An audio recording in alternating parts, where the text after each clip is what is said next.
Oke, jumpa lagi bersama saya teman-teman semua. Semoga kita semua dalam keadaan baik dan sehat. Dan kembali lagi bersama saya Covino dalam channel Go Tutorial. Dan pada video kali ini kita akan melanjutkan pembahasan kita tentang asam dan basa di bagian yang kedua. Pada part ini kita semua akan membahas bersama-sama tentang senyawa asam basa itu sendiri dan juga konsep tentang tingkat keasaman atau pH-nya. Langsung saja teman-teman, kita akan bahas satu persatu. Dan yang pertama adalah apa sih asam kuat dan lemah, basa kuat dan basa lemah itu apa saja. Tidak ada metode khusus yang bisa digunakan untuk menghafalkan, oh ini tuh asam lemah, ini basa lemah, ini asam kuat, ini basa kuat ya. Ya mungkin secara khusus hanya kalau senyawa ada H plusnya berarti itu asam, kalau ada OH-nya basa. Tetapi secara umum yang penting adalah kita harus menghafalkan. Jadi ini yang utama adalah hafalkan ya beberapa senyawa yang sering-sering dikeluarkan dalam soal-soal di sekolah. Ya ini sebagian dari cukup banyak senyawa asam dan basa, dan saya pikir juga tidak semuanya sering dikeluarkan ya. Mungkin kita mengenal HCl, HBr, HI itu beberapa saja ya. Yang penting teman-teman hafalkan sebanyak mungkin bisa kita hafalkan.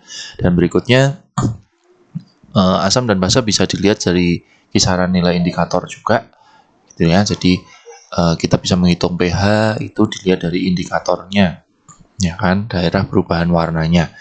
Nah, ini beberapa contoh indikator buatan yang bisa mengukur nilai pH-nya ya dengan melihat perubahan warna. Dan saya berikan contoh seperti ini teman-teman. Kalau ada larutan ya, larutan X dideteksi indikator tertentu ternyata menghasilkan warna sebagai berikut, perkirakan nilai pH larutan tersebut ya kan. Nih, jadi ada larutan X itu dia kalau dideteksi dengan metil merah yang trayeknya pH 4,2 sampai 6,3 itu akan mengalami perubahan warna merah menjadi kuning. Tetapi X itu sendiri punya warna kuning ya kan, dan seterusnya ada 4 indikator ini. Jadi kesimpulannya pH larutan X-nya itu berapa ya. Caranya gampang banget teman-teman. Kita tinggal buat aja semacam apa yang namanya garis bilangan gitu ya, garis bilangan ya. Nah, garis bilangan ini kita kasih angka-angka yang sudah ada di situ, mulai dari angka yang terkecil. Kita ada angka 3,2 ya. Berikutnya lalu ada angka 4,2. Ya, gitu saya nggak pakai skala ya, ini kurang lebih aja.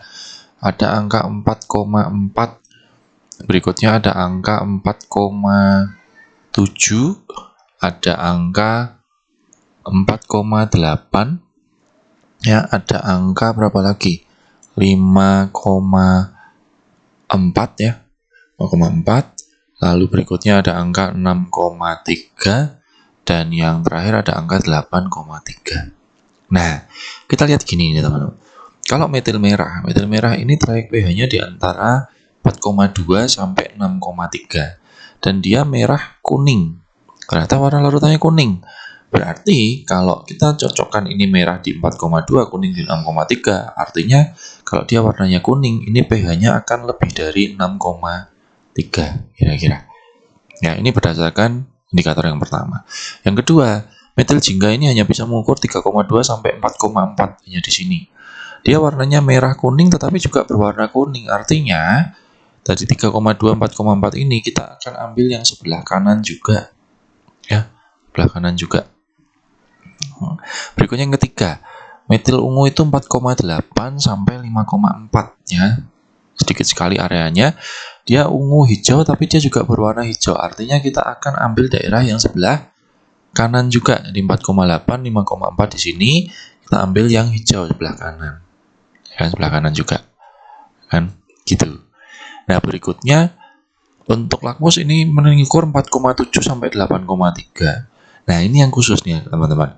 Dia berwarna merah menjadi biru. Jadi kalau mendekati 4,7 ke bawah dia akan berwarna merah, kalau 8,3 ke atas dia akan berwarna biru. Tapi di sini warnanya adalah ungu. Nah, ungu itu di antara merah dan biru. Artinya teman-teman, trayek pH-nya yang bisa menggambarkan larutan X ini adalah di antara 4,7 sampai 8,3. Nah, itu ya teman-teman ya. Jadi ini metil merah, ini metil jingga, ini metil ungu, ini lakmus. Nah, kesimpulan akhirnya yang kita simpulkan untuk larutan X ini adalah daerah yang memenuhi empat-empatnya. Jadi daerah yang memenuhi empat-empatnya ini kalau kita lihat dari arsiran seperti ini hanya terjadi antara ini sampai di sini ya. Jadi ini daerah yang akhirnya memenuhi semuanya ya kan. Nah, di sini.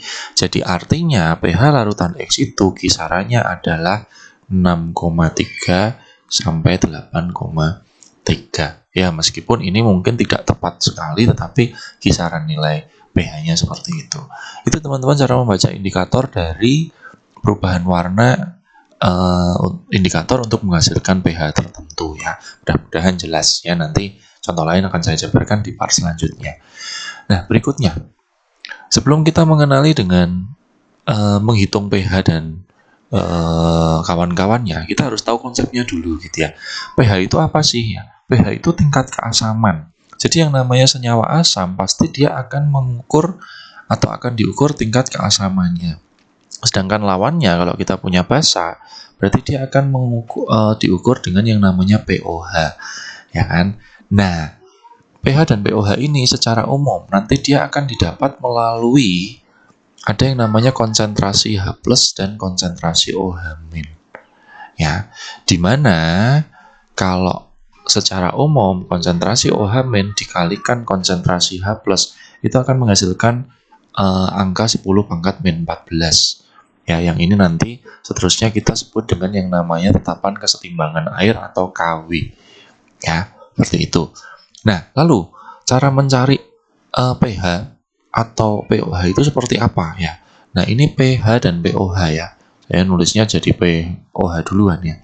Nah, secara umum itu ada rumus log. Ya kan? Susah amat enggak ya. Kita enggak akan bicara tentang konsep logaritmanya terlalu dalam, tetapi hanya prinsipnya adalah kalau pH itu didapat dari min log H+, kalau pOH didapat dari min log OH-. Enggak usah susah-susah, teman-teman.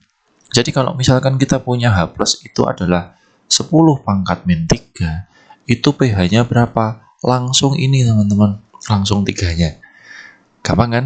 Jadi ini, intinya ininya. Kan? Lalu mungkin ada contoh lain nih. Kalau H+-nya itu 5 kali 10 pangkat min 2, berarti pH-nya berapa? Nah, pH-nya ini akan menjadi 2 min log 5. Ini selalu min ya teman-teman ya. Jadi gampang sekali. Pokoknya kalau ini 3, langsung 3. Kalau ini 10 pangkat min 2 langsung 2. Nah, kalau ada angka di depannya langsung dikurangi, ya kan? Begitu juga dengan pOH, ya. Kalau kita punya OH min sama dengan 10 pangkat min 4, berarti di sini akan menghasilkan pOH nilainya 4, ya kan? pOH. Kalau ada OH min misalkan 3 kali 10 pangkat min 5, berarti pOH-nya adalah 5 min log 3. Nah, apa hubungan pH dengan pOH? Ini bagian yang terakhir. pH ditambah pOH itu pasti sama dengan 14. Ini intinya. Jadi kalau kita punya pOH sama dengan 4, berarti pH-nya adalah 14 dikurangi 4, 10 ya.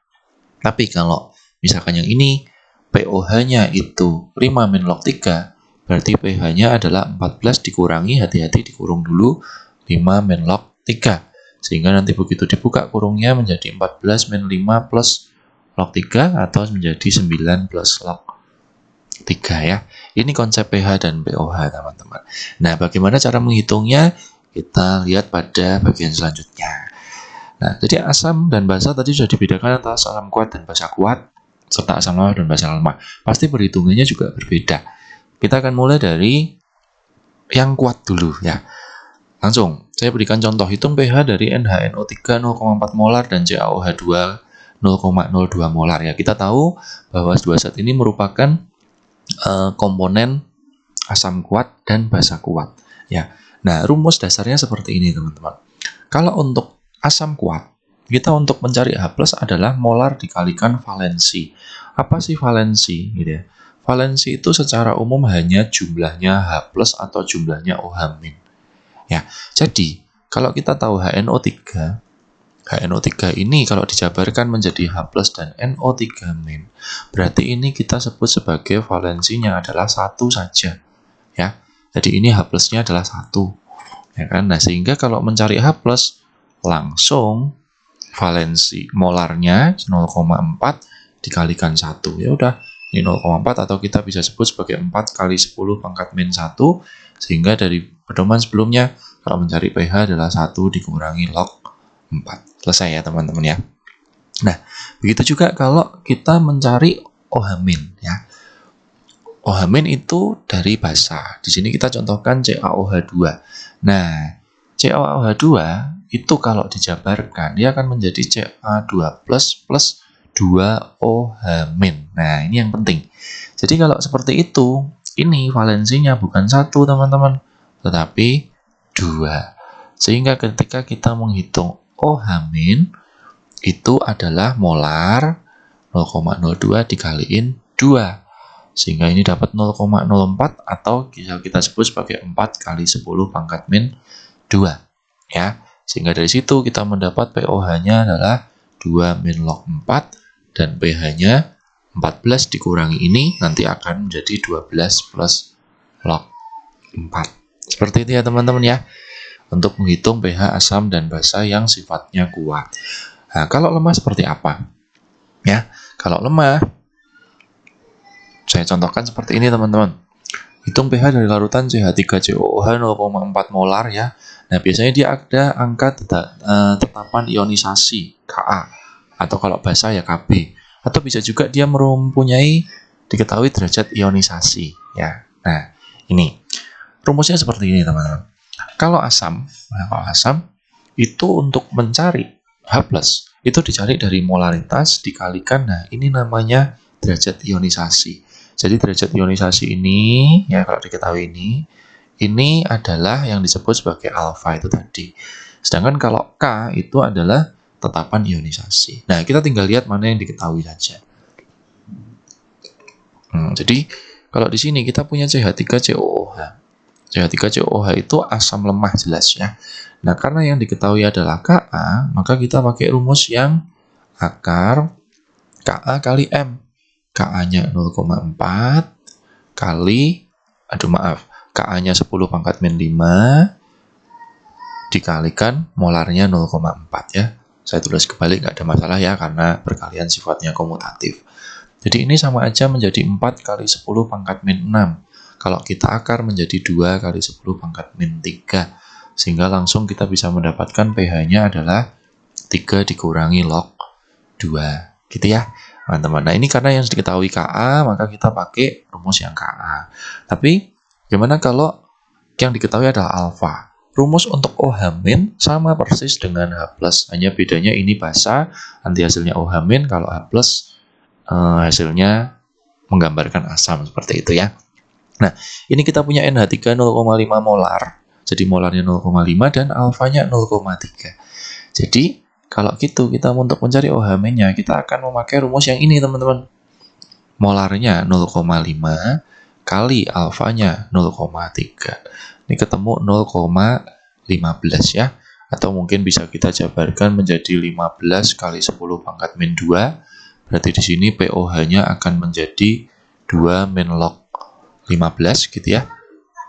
Nanti pH-nya bisa menjadi 12 plus log 15 ya. Atau kalau mungkin 0,15 itu kita jabarkan menjadi 1,5 kali 10 pangkat min 1, berarti nanti akan didapat pOH-nya adalah 1 min log 1,5, pH-nya adalah 13 plus log 1,5 ya. Nilai ini dengan nilai yang atas sama ya. Jadi nggak ada masalah, kalau soal pilihan ganda tinggal disesuaikan saja. Ini cara menghitung konsep dasar untuk asam dan basa, kuat maupun lemah. Dan nanti apabila pertanyaan berikutnya adalah bagaimana kalau senyawa itu dicampur ya. Di sini saya akan menggambarkan untuk konsepnya saja dulu. Untuk soal-soalnya nanti saya akan bahas di part berikutnya. Jadi kalau kita menemukan campuran asam dengan asam, ya itu nanti kita akan menghitung pH-nya dengan menghitung H+ campuran. Ini seperti rata-rata ya teman-teman. Jadi kita akan menghitung dari volume pertama dikalikan H plus yang pertama ditambah volume kedua dikalikan H plus kedua dibagi total volume. Begitu juga kalau kita menemukan soal yang berkaitan dengan campuran basa dengan basa. Misalkan ada NaOH dicampur dengan NH3. Nah, itu kan basa dengan basa. Nah, itu kita harus mencari OH- masing-masing lalu di rata-rata seperti ini. Jadi OH- campuran merupakan volume 1 dikalikan OH-1 tambah volume 2 kali OH-2 dibagi total volume. Nah, pertanyaan terakhir, kalau yang dicampur adalah asam dan basa. Nah, ini akan saya terus menekankan bahwa ketika kita mendapatkan campuran asam dengan basa harus direaksikan dulu, baru nanti kita lihat sisanya. Jika ada sisa asam kuat, maka kita langsung mencari molaritasnya, langsung mol atau milimol dikaliin valensi dibagi volume campuran, otomatis nanti akan ketemu pH dari sini. Tapi jika asam kuat dan basa kuat sama-sama habis bereaksi, ya pH-nya akan menjadi netral atau 7, ya. Sedangkan kalau tersisa basa kuat caranya sama, cuman yang akan kita cari adalah OH-, ya. Sini caranya adalah mencari mol kali valensi dibagi volume campuran. Ya, cuman dari konsep ini, ya, untuk bab yang pertama ini, karena kita belum masuk pada hidrolisis dan penyangga, maka yang direaksikan kebanyakan pasti akan berupa asam kuat dan basa kuat. Ya, untuk kalau asam kuat dengan basa lemah dan lain-lainnya, kita akan bahas di bab berikut-berikutnya. Seperti itu teman-teman. Ini bagian kedua tentang konsep asam basa dan juga konsep untuk menghitung pH campuran. Mudah-mudahan video ini bermanfaat bagi kita semua dan bisa menjadi tutorial yang baik bagi kita. Jangan lupa subscribe channel kami, like dan share apabila video ini berkenan dan bermanfaat bagi kita. Sampai jumpa lagi dalam video saya yang akan datang. Terima kasih.